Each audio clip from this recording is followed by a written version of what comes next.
आशीर्वाद दीजिए बाबूजी। अरे ऐसी हालत में तुम्हारे लिए इस तरह झुकना ठीक नहीं है बेटा। चलो ऊपर बैठो। हाँ, संभल कर संभल संभाल कर। के बेटा।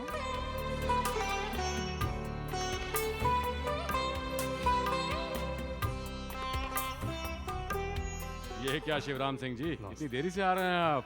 हाँ आइए आइए। दूधो ना पूतो फलो। ठीक हो ना बहन? आओ भाभी।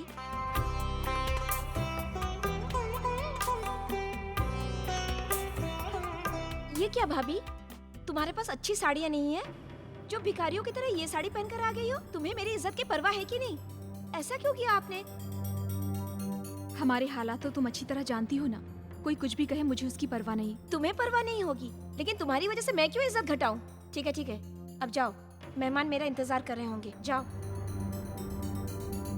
तुम्हारी पत्नी ने तो कमाल कर दिया बेटा। यही तो समझ में नहीं आ रहा है। तुम्हें इतने जल्दी क्यों है? थोड़ा इंतजार नहीं कर सकती थी? आप आइए बहन जी।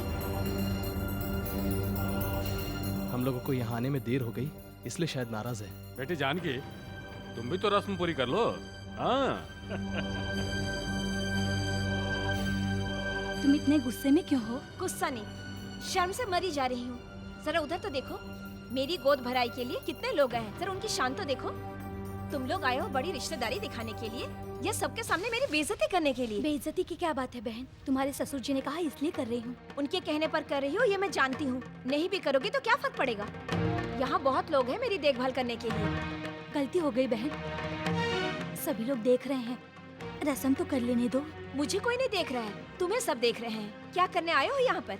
ये तो मेरे ससुर जी का बड़प्पन है जो गोद भराई की रस्म करवा रहे हैं, और तुम लोग हो के पतियों के साथ बेशर्म की तरह यहाँ चली आई हो। गोद भराई की रस्म तो मायके वाले किया करते हैं, लेकिन तुम लोग क्यों करोगी? तुम्हें अपनी ननद की क्या पड़ी है? अब तो बेहतर यही होगा कि तुम लोग सब यहाँ से चले जाओ। चले जाएंगे बेटा, चले जाएंगे। हमें बहुत खुशी हुई बेटा। इस तरह मुंह क्या देख रहे हो? बेटी ने क्या कहा सुना नहीं? चलो यहाँ से। अरे अब ये स्वाति शिवराम सिंह की बहन नहीं रही, करोड़पति नरेंद्र वर्मा की बहू है। अगर हम लोग एक पल भी यहाँ रुकेंगे तो बहुत बेइज्जती होगी हमारी। चलो चलो। भाई साहब, बहुत हो गया। छोटी बच्चे नादानी में कह दिया होगा, आप उसे आशीर्वाद दीजिए। कौन से मन से आशीर्वाद दें? आशीर्वाद तो दिल से दिया जाता है। बेटी की बात से हमारा दिल ही टूट गया। आशीर्वाद देने की हिम्मत हम में नहीं है। चलो बच्चों।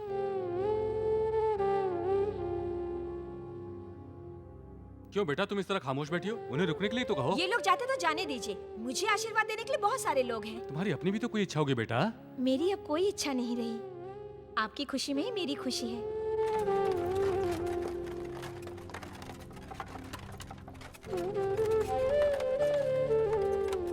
हमारी स्वाति बहुत बदल चुकी है ना भैया? बिल्कुल बदल गई है। शादी के बाद कोई लड़की इस तरह बदल जाती है मुझे पता नहीं था। समझ में नहीं आता मामा जी, आखिर स्वाति इतनी बदल कैसे गई? तू नहीं समझेगा। अब वो नाम वाली हो गई है, बदलना स्वाभाविक है। भैया, भैया! वो स्वार्थी हो गई है ऐसा मुझे नहीं लगता। मुझे देखते ही उसकी आंखों में आंसू भर आए थे खुशी के। फिर भी उसने ऐसा क्यों किया ये पता नहीं चला। भैया रुक जाओ! भैया! ए जी, स्वाति आ रही है, गाड़ी रोकिए ना। भैया! बहन स्वाति संभल कर। स्वाति, क्या हो गया? क्या हो गया? मुझे बता तो माफ सही कर क्या दो हो गया? तू जानती है ना कि मैं तुझसे नाराज नहीं हो सकता। मुझे माफ कर दो। बता ना आखिर बात क्या है? मेरे ससुर जी ने आपकी सारी संपत्ति लौटाने का मुझे यकीन दिलाया था। बाद में पता चला कि वो सब उनकी चाल थी। मजले भैया की शादी हमारे मंदिर में ना होकर उनके मंदिर में करवाए, इसीलिए उन्होंने मजले भैया का आशीर्वाद तो दिया, लेकिन मन ही मन में वो लोग बहुत अपमानित हुए। इसलिए उन्होंने इसका बदला लेने के लिए कोख में पल रहे बच्चे की धमकी देकर मुझसे आप लोगों की बेइज्जती कराई। मेरे भाइयों को धन दौलत प्यारी नहीं है, उनकी इज्जत उन्हें ज्यादा प्यारी है, वो मैं जानती हूँ, लेकिन मैं मजबूर थी। मुझे माफ कर दो भैया। तुमने कोई गलती की ही नहीं तो माफी कैसी? आपका आशीर्वाद मिलेगा तो मैं यहाँ भी खुश रहूंगी। मुझे आशीर्वाद दो।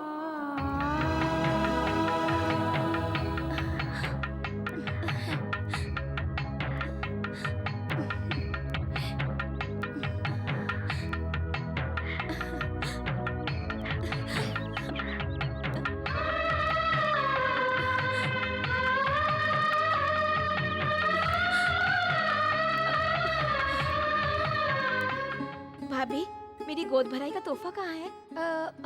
आपके हाथों से चूड़ियाँ पहनूंगी इसलिए कंगन उतार के आई हूँ। अभी लेकर आती हूँ बहन। बड़ी भाभी आप मेरे लिए क्या लाई हो?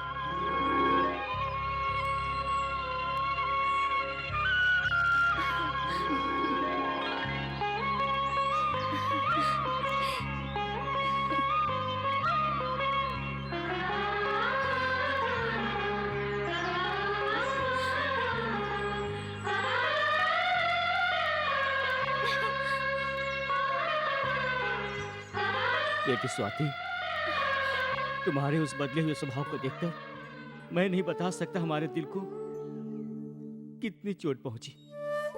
लेकिन अब समझ में आया बेटी, तू कभी भी बदल ही नहीं सकती मेरी बेटी। स्वाति बेटा, तुम्हारी ये बातें मैंने जब से सुनी है, फूट फूट कर रोने को दिल कर रहा है। मुझे माफ कर दो बेटी। क्या यार, तूने कल कहा था कह दूंगी, अभी तक तूने नहीं कहा। Just wait. ए, तेरा हीरो आ रहा है।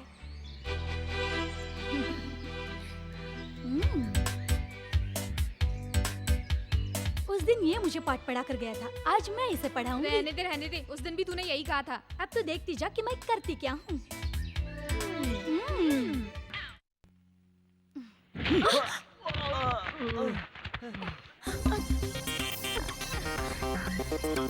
भैया प्लीज, भैया छोड़ दीजिए। भैया पकड़ो इसे। भैया प्लीज छोड़ दीजिए, उसे कुछ मत कीजिए। भैया उसे मत मारिए। ये क्या रे, मार खा कर आया है, 2-4 घूंसे तू नहीं मार सकता था? रानी का भाई था इसलिए मैंने उसे छोड़ दिया। तो फिर रानी तुझे बचाने आई क्या? इतनी जोर से मत बोलो, भैया को पता चला तो घर से भगा देंगे। पता चल गया छोटे, किसने तुझे मारा? एमपी के लड़के ने। कौन हो तुम? मेरी कुर्सी पर क्यों बैठे हो? अरे मदन, वो राजू का बड़ा भाई तुझे ढूंढ रहा है, तू भाग जा। मैं भी एमपी का बेटा हूँ। मैं क्या चीज हूँ ये उसे अभी बताता हूँ। पता कौन है बे तुम्हारी वो एमपी की औलाद? मैं हूँ। क्या कर लेगा बे?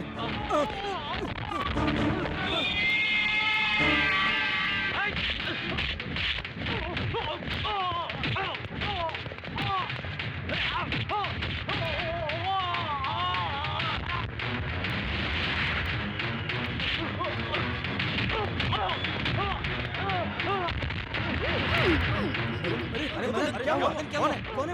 कौन है वो? मारो उसे।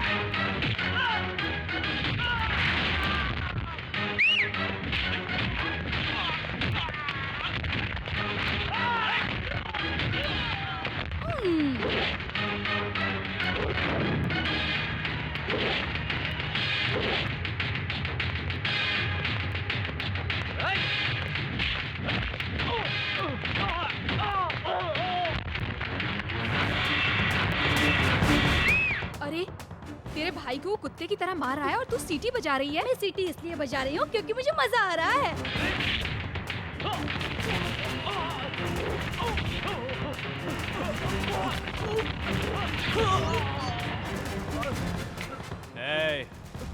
एमपी का लड़का है इसलिए रौब दिखा रहा है। मेरे घर का एड्रेस मेरे छोटे भाई से पूछ लेना। तू अकेला आए या अपने साथियों के साथ आए?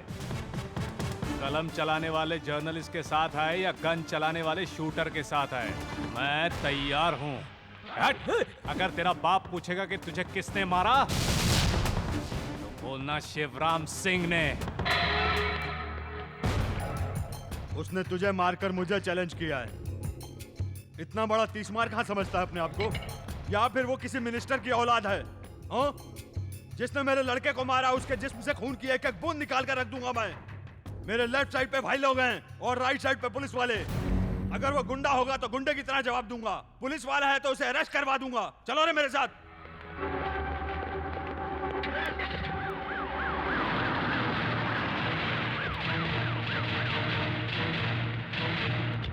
किस तरह की फैमिली है बेटा? ना धन दौलत की परवाह, ना जान की परवाह है। तुम किस मिट्टी के बने हो मैं समझ नहीं पा रहा।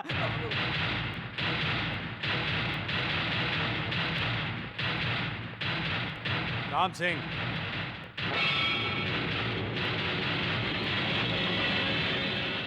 कौन है? तुम में से कौन है शिवराम सिंह?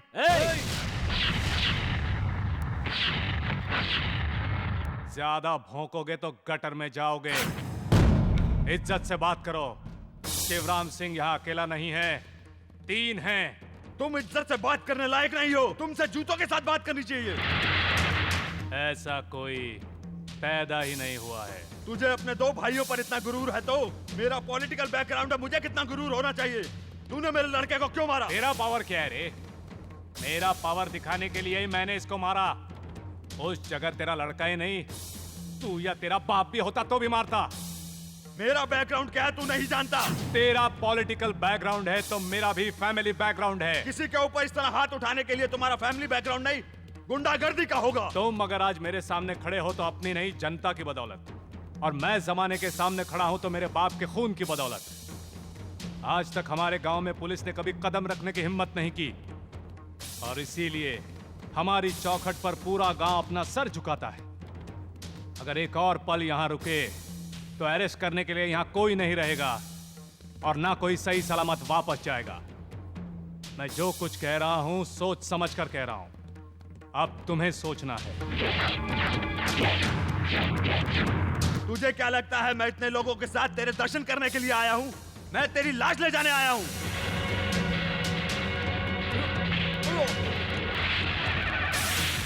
ये तस्वीर यहां आप